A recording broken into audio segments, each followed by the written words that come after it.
우리가 뭐 여드름 같은 거 나거나 혹은 이제 뭐 피부 염증 같은 거 올라오게 되면 주변 사람들이 막 되게 쉽게 얘기하죠. 그거 잘 안 씻어서 생기는 거라고.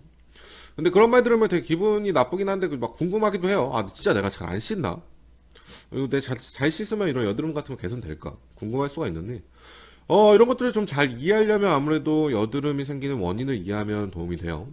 여드름이 생기려면 우선 모공이 막혀야 돼요. 묵은 각질이 됐든, 쌓인 각질이 됐든, 굳은 피지 알갱이가 됐든, 이런 것들에 의해서 모공이 막히게 되면, 모공을 통해 분비되는 피지들이 분비되지 못하고 모낭 안에 가득 차게 되겠죠.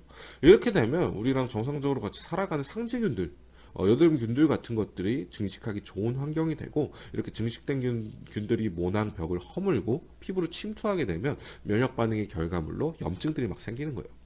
그렇기 때문에 이런 균들이 증식하기 좋은 환경의 원인을 제공하는 모공이 막히는 거. 이거를 개선하기 위해서, 이거를 예방하기 위해서 잘 씻어주는 게 중요하다라고 얘기하면 이건 일리가 있는 거죠. 하지만 여기까지 들으면, 아, 나 여드름이 고민이면 잘 씻어야지 라고 생각하실 수가 있는데, 오히려 과도하게 잘 씻으면 염증이 또 생길 수도 있어요. 이건 뭐냐면, 중요한 것은 모공이 막혀서 원인을 제공하는 것도 있는데, 이런 상재균들의 균형이 깨지는 게 무엇보다 중요한 거예요.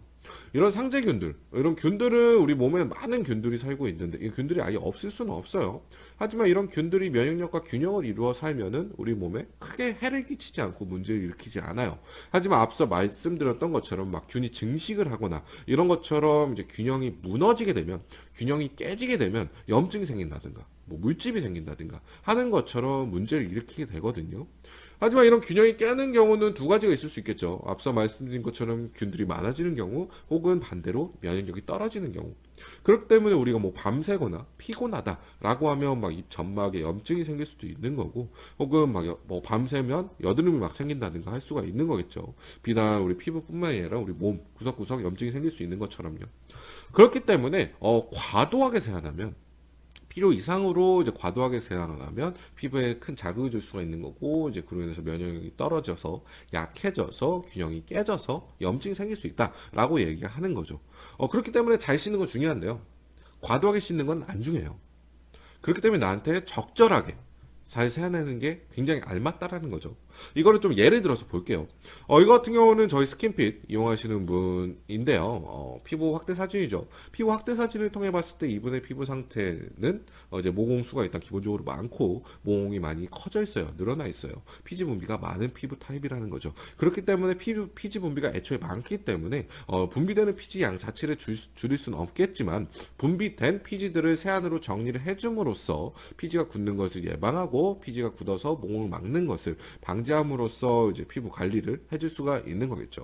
하지만 반대로 이분 같은 경우에는 이제 면포가 막 형성돼 있죠. 모공이 이미 막혀 있어요. 그래서 이제 피지들이 많이 굳어 있어요.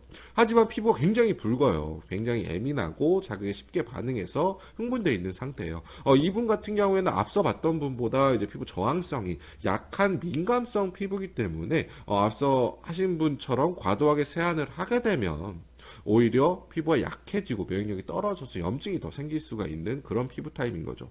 그렇기 때문에 저희 스킨핏 같은 거 이용해 주시는 분들에게는 저희가 세안 방법도 제공해 드리는데 피부 상태에 알맞게 이제 자극력, 세정력 이 다른 알맞은 세안제를 제공해 드리는 거고 그리고 이제 주기에 알맞게 이중 세안이나 뭐 삼중 세안 같은 것들을 처방해 드려서 이제 알맞은 정도의 세안을 처방해 드리는 거고 이런 것들에 의해서 적절한 세안이 이루어지다 보니까 만족감이 되게 높게 되는 거겠죠.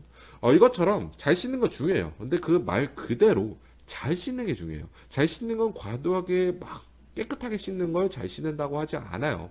씻어낼 것이 있으면 씻어내고, 씻어낼 것이 없고, 이제 자극을 주지 않아야 되면 가만히 내버려 두는 것도 필요하다는 거죠. 이것처럼 내 지금 피부 상태를 봐서, 여기서 얘기하는 피부 상태라면, 피지 분비량이나 각질 상태를 봐서 모공을 막는 이런 원인들이 있는지, 에 따라서 이제 세안에 대한 강도를 정해야 되는 거고 세안의 주기나 이런 강도를 정해야 되는 거고 그리고 저항성도 봐야 되는 거겠죠. 이런 자극들을 세정력에 비례하는 이런 자극들을 잘 저항해낼 수 있는 피부인지 혹은 너무 민감해서 예민해서 이제 저항하기 힘든 피부인지에 따라서 적절한 세안 습관을 정해주시는 게 중요한 거고, 더 나아간다면 이런 피부 상태는 이제 이마, 코, 볼터 부위마다 다를 수 있기 때문에 부위별로 알맞은 세안을 해주신다 그러면 정말로 알맞은 맞춤형 케어가 될 수 있는 거고, 이제 그런 것들을 제공하다 보니까 이제 스킨피 서비스가 만족도가 높다라는 게 되는 거죠. 그래서 꼭 스킨피 서비스 하지 않으신다고 하더라도 개인 피부 상태 확인해 주셔서 개인 피부 상태에 알맞는 관리 해주시면 건강한 피부 관리하는데 정말 큰 도움 될 수 있다라고 하면서 마무리될 것 같습니다. 감사합니다.